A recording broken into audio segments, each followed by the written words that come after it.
So I have been working in this field for a long time. I was just reflecting back. I graduated from vet school almost 40 years ago, and I didn't really know what I wanted to do at that time.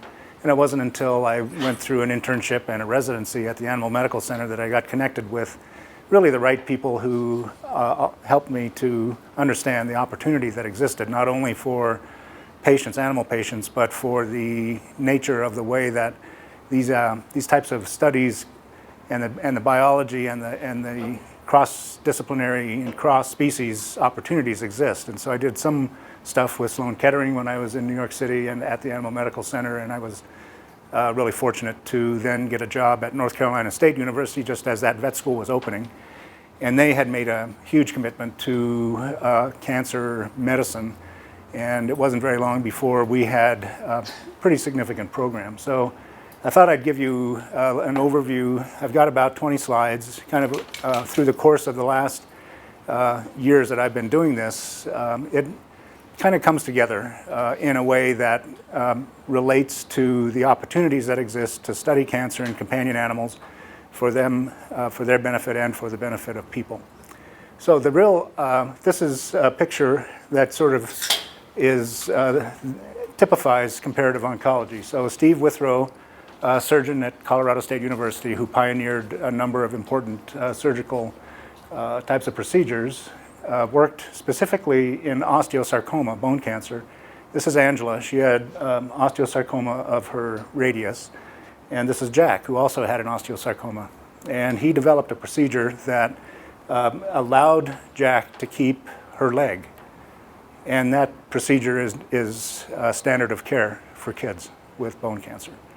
So it kind of brings it all together, and the real issues come down to the fact that the nature of cancer and the development of cancer is extremely complicated, takes quite a while, and that there are similarities between the types of cancers that people get and that dogs get, or cats. And in some cases, it's similar in prevalence or incidence, and in other cases, they're very different. For instance, there's only about 1,000 kids that get osteosarcoma a year, and there's probably 12 to maybe 20,000 dogs that get osteosarcoma a year. And in other situations, the types of cancers that are useful in terms of thinking across species, I'll show you a couple of examples in a minute. But it does lend itself to creating a much bigger pool of resources and a much bigger opportunity to look at some of the similarities and differences between the two species or between the various animals and take advantage of that. So one of the interesting advantages about using dogs in particular is that they have a narrow genetic structure. So they, because they are purebred or there's a combination of one or two breeds, have a very focused genetic pool compared to people. And so when you think about how you actually structure a study to look at some of the genetic determinants of cancer, you can use a lot fewer dogs, and in particular in golden retrievers. That's a very purebred, almost 99.9% of the dogs have the same genes and the same structure. So you are able to design studies that can answer questions with perhaps 10 times less patients. They also are immune responsive. They have an intact immune system. So the immune system is trying to respond to this cancer, and sometimes it is forced to be a co-player. Sometimes it's co-opted by the tumor to actually create a suppressed immune system within the tumor, so the body can't recognize it. And in other cases, it can be marshaled to stimulate a response to the cancer, and thus the big emphasis now on immunotherapeutics to try and shut down that inhibitory immune system and to stimulate the rest of the good immune system in the body to take over. They also are very, very likely in many cases to create resistance or to produce resistance to treatment. And so that's a biological phenomenon that, along with the spread of the cancer, is probably the major reason why cancer is a lethal disease. If we were able to just confine it to one area and it never spread, you could live with it. for a long time. You can live forever with a mass as long as it didn't go anywhere. So it's important to try and use all the resources that you can think of in order to answer some of these questions. And I'll go into a little bit more detail.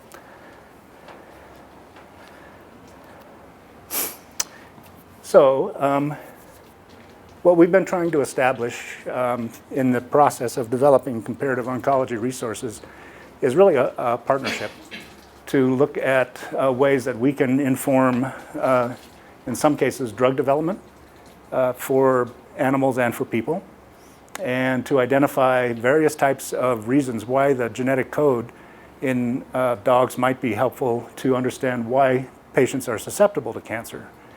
Susceptibility genes, the best example is the BRCA1 and BRCA2 gene, which is associated with a very high, if it's mutated, has a very, very high incidence of either breast cancer or ovarian cancer. And this is a gene that's in your normal genome. It's not in a cancer gene. So women that have this gene mutation, it's usually familial, and it means that women will start to develop breast cancers at a very young age.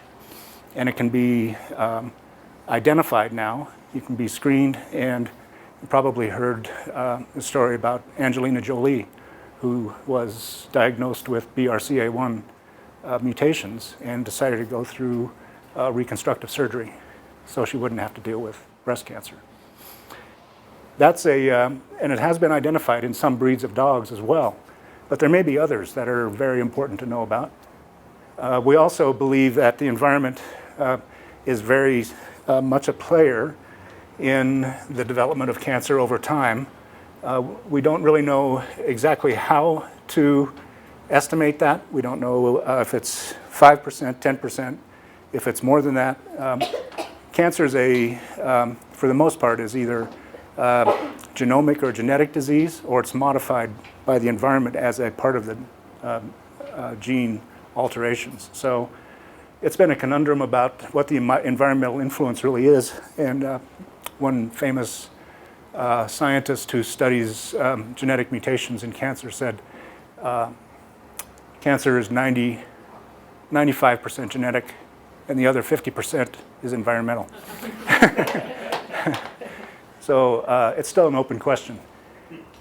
So we do have a variety of ways that we can use the resources that are available to us as veterinarians specializing in this to help coordinate clinical trials.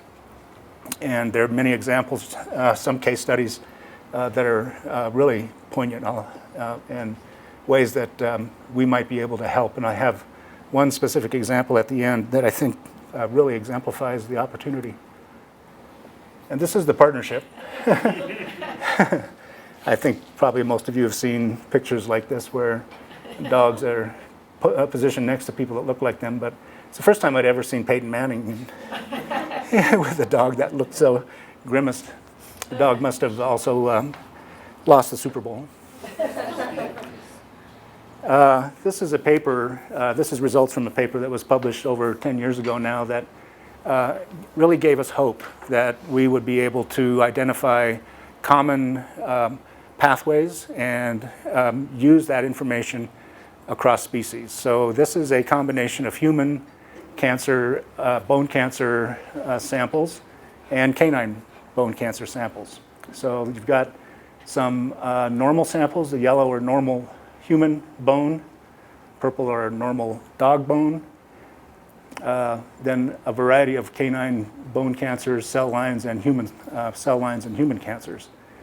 So each of these columns is that one sample from one patient, and the rows are indications of the expression of one particular gene. And if that gene is green, it means it's upregulated. If it's red, it's downregulated.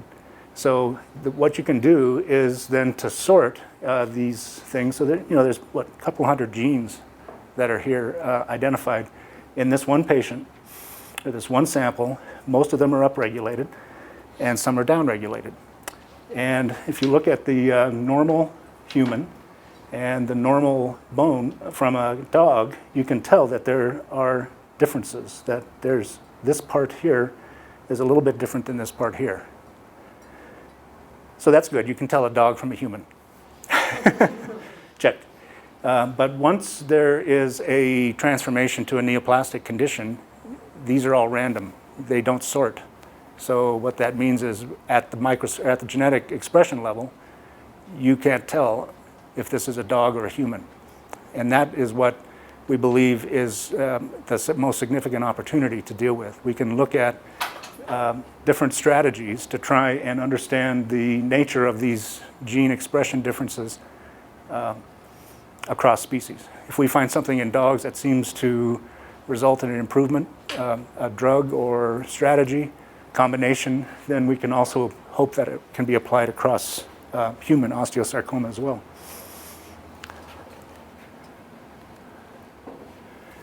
So these are the types of cancers that are most often thought of in terms of having opportunities for cross-species study. Lymphoma is a very common tumor in both animals, in dogs, cats, and people. Bladder is an interesting tumor type. It occurs in dogs in kind of a breed-specific pattern, but it's also a significant problem in people. Breast cancer, of course, bone cancer, brain, solar-induced diseases like squamous cell carcinoma, some basal cell tumors, oral nasal cancers, melanoma, and sarcoma. So that's a pretty big portfolio of cancers to deal with. Overall, cancer is cancer burden in dogs takes, probably overall about 25% of deaths in dogs is due to cancer.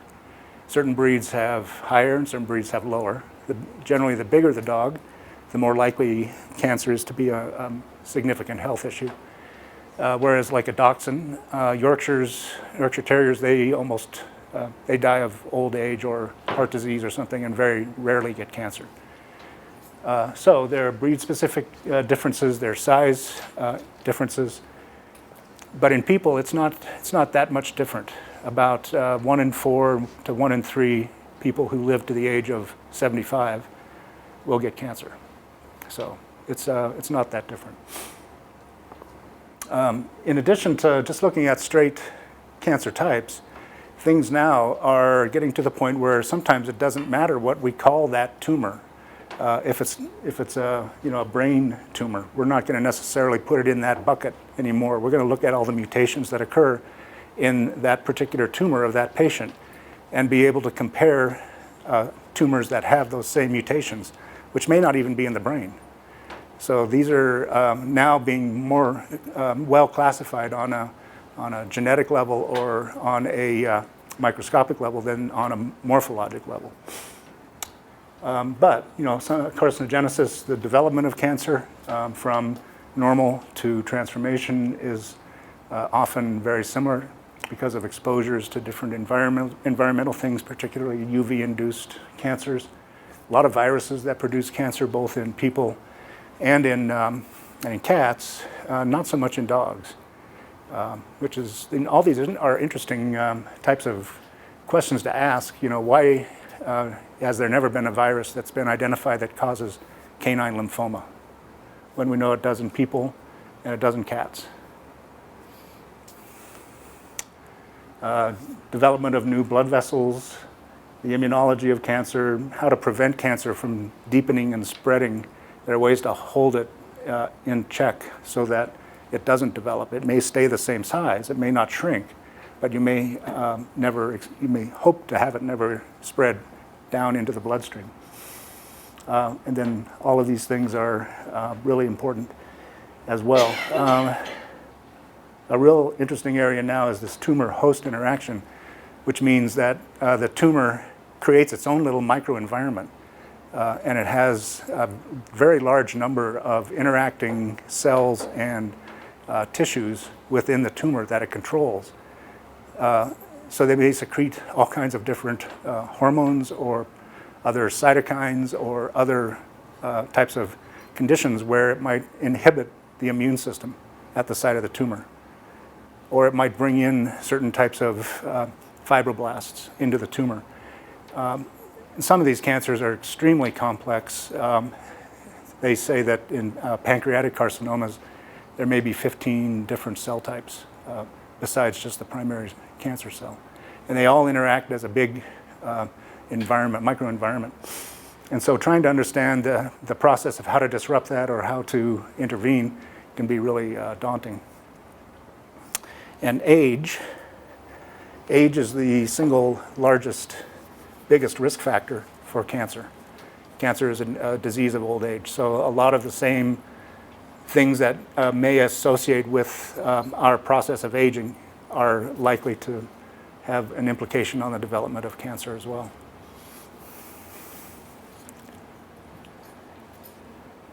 So this is a good picture. This is a PET scan, positron emission tomography scan, which is a whole body in this dog. And this dog has lymphoma. And these red, purple, or red, pink areas are the lymph nodes. They're there. These are prescapular lymph nodes. There's lymphoid tissue in the bone marrow. Shouldn't be there, and along some of the vertebral bodies. And so this is a pre-treatment PET scan. Post-treatment with a drug that was developed at a human pharmaceutical company for lymphoma was tested in dogs with lymphoma and found to be very successful. So this drug was created by a company called Gilead out of San Francisco. It's a very big company that has many, many drugs in the marketplace.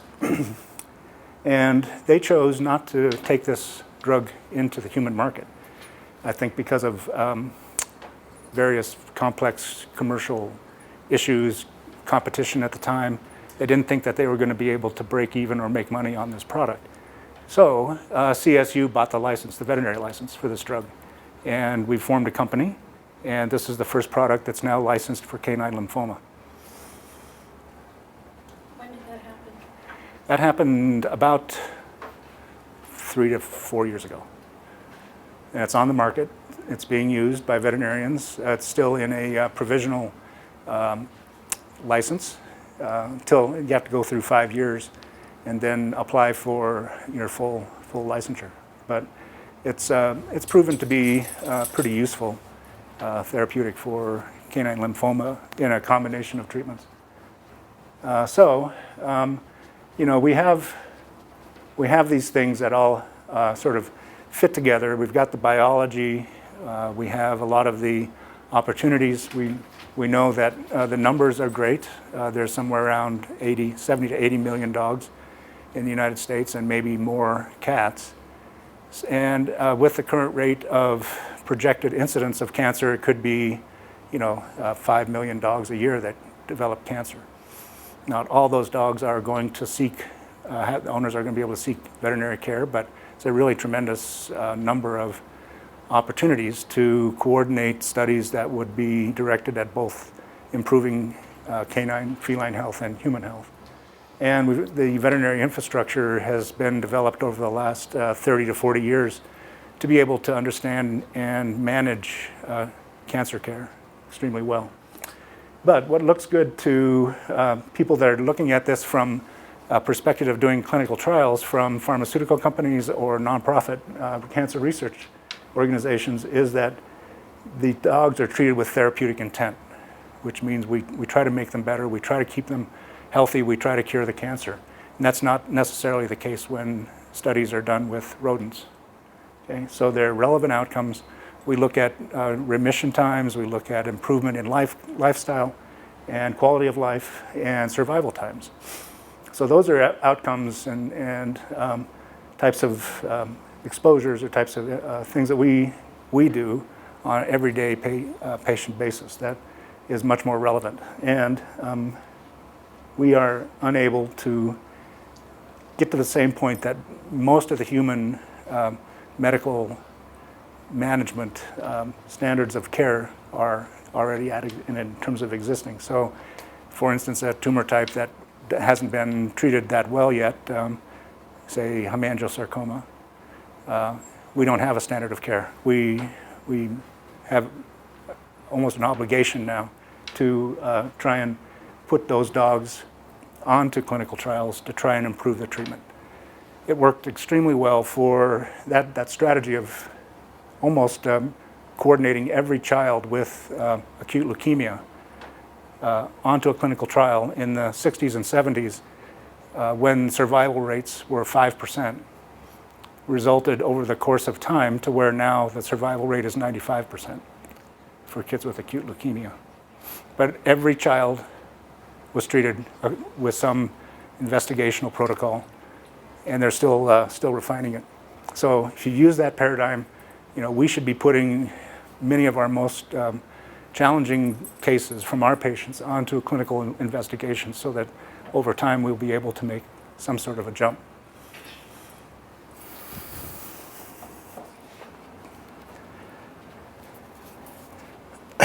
So, and this helps that we're 85% the same. It helps that what dogs swim in, eat, breathe are the same things that we do. And to a certain extent, they often have a much higher body exposure rate than we do because they don't wear shoes. They lick and groom themselves. Some of us do that too, but not as many. Just because they can. And it develops over a course of time in the context of an intact immune system and this tumor microenvironment that is complex with the same level of intimate manipulation of the body in dogs, and that can't be modeled in a rodent. So we feel like we have a really good opportunity for making headway here, and I think everybody believes that we've made incredible strides in treatment, but everybody believes also that early prevention, early detection and prevention are going to be a much better investment in terms of reducing cancer. And that's shown to be true even in the last year or two. You may have heard that cancer mortality has dropped more significantly in the last 2 years than it ever has. It's been gradually going down, but over the last couple of years it has gone down almost by 2 percentage points. And that's really due to anti-smoking campaigns. So there's a lot of really interesting epidemiology about how things change over time, and this is just one little anecdote that I'll share. At the beginning of the 1900s, the leading cause of death due to cancer was gastric cancer, stomach cancer, in both men and women. And by 1920, it had disappeared. So what happened between 1900 and 1920? Some of you are probably alive then. Carol? Electricity.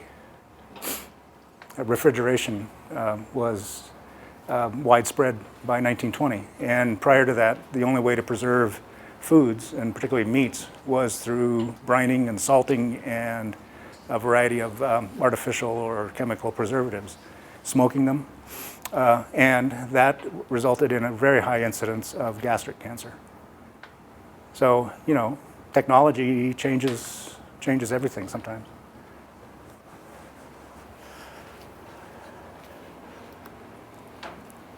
So this is one of the ways that we kind of sort the process of thinking about cancer, and even though it's kind of morbid, to an oncologist thinking about it, our patients either are at risk of getting cancer or they already have cancer.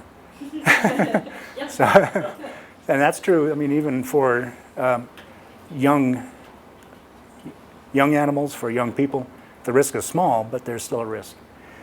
And so we can go through the process of trying to identify early detection, risk reduction for patients that already have cancer, then improvements in understanding what the cancer, what the behavior is, what the biology is, how to leverage that, and to devise new treatments. But what we are thinking about now is what we need in canine oncology in particular is well-characterized risks of cancer. We don't have that many. And so there comes along a sort of a concept or a roadmap of what we need in order to develop comparative oncology. And I've put this together with just some 5-year goals. It doesn't matter when you start. It could be 10 years. But in general, what we're hoping to do is focus on this prevention and detection piece, new clinical trials and therapeutics.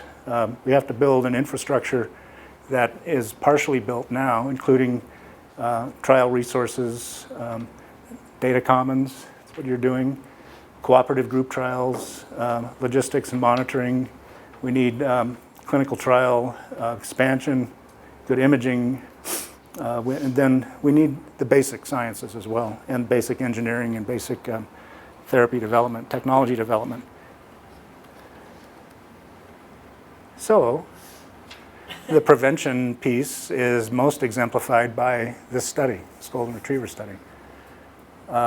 And I've used this sort of as a lead-in to conversations at many different conferences and symposia, and everybody's really captivated by the opportunity that exists here. This is just a quick description of it.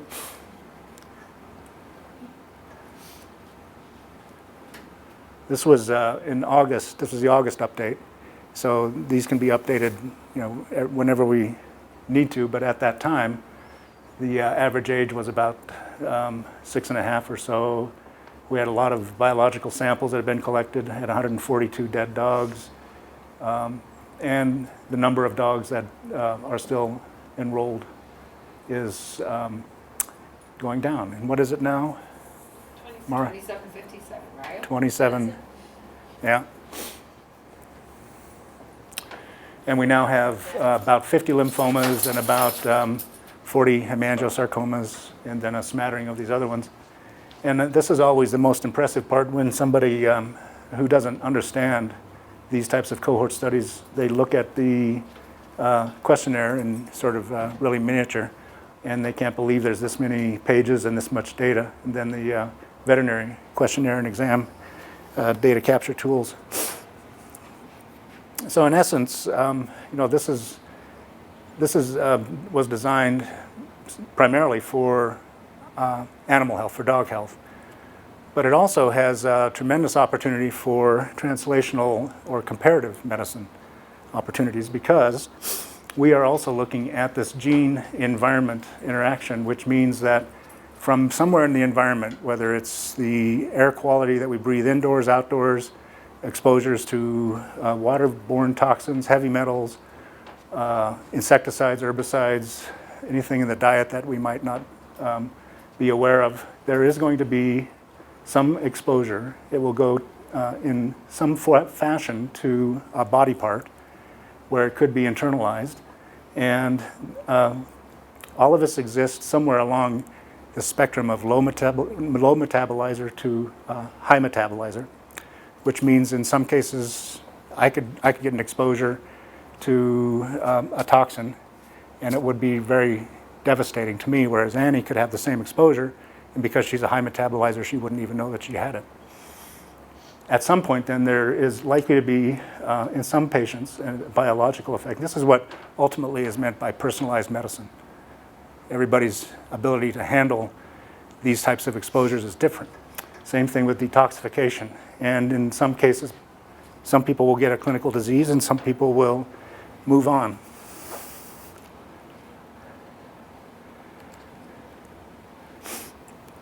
There's a picture of our flying golden again. But the types of exposures that I think are important for us to understand and perhaps take advantage of are some modifiable risk factors like obesity. We think that obesity may be a risk factor for cancer in dogs. We know it's for sure a risk factor in people. Thyroid hormone biology is known to be affected by external environment, either flame retardants or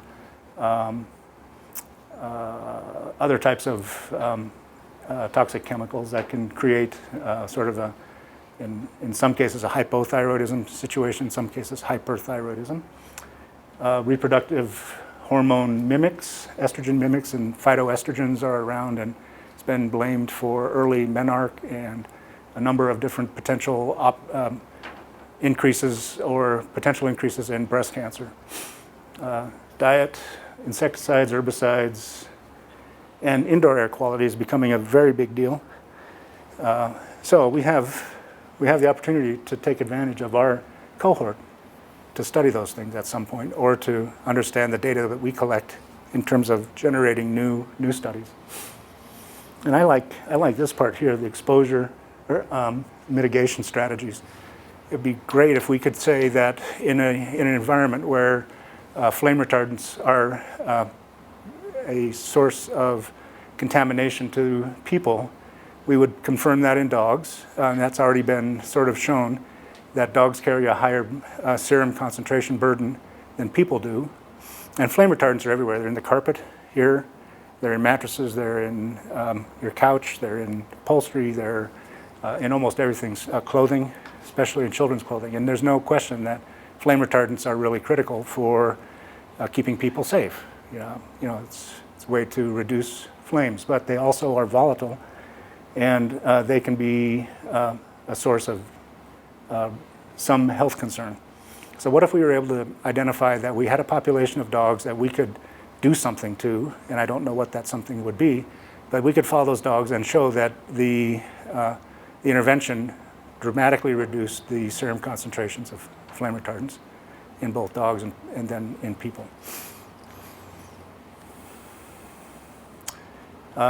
So this subject has caught on. This is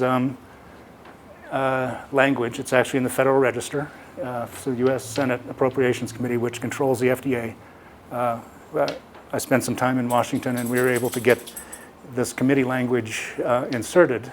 That they're pretty positive there. They say it's really important.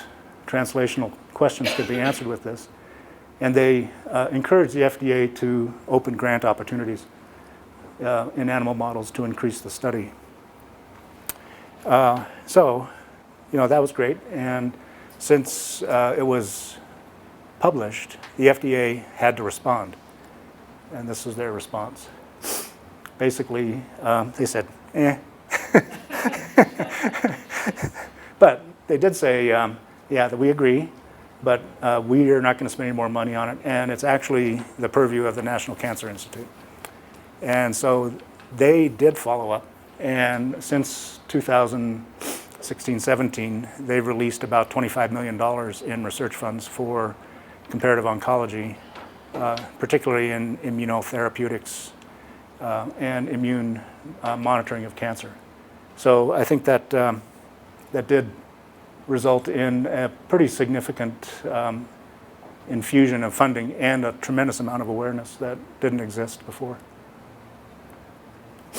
So these are some of the milestones that I thought were most important. And like I said, this goes back now 50 to 60 years. The feline leukemia virus was discovered or identified in about 63. In the 60s, 70s, Fred Hutch Cancer Center used dogs to refine bone marrow transplantations for cancer patients. Then there were a variety of different things that were identified that made a big difference in human and animal cancers. Asbestos exposure causes mesothelioma in people as well as in dogs. Immunotherapy got its start here. The Comparative Oncology program at NCI started. The canine genome was sequenced in 2005. There's a big tumor archive that was developed. This is a drug that was marketed for lymphoma, human lymphoma, that was studied in dogs. That made a tremendous, that allowed them to leap into clinical trials. And this drug and the company that developed it is now worth billions. Then, golden retriever study, a very important concept in development. A number of other examples of drugs that have been studied that have been case studies for translating into human trials in a much more rapid way. Awareness, a bunch of funding, and then a additional expansion of different resources and awareness.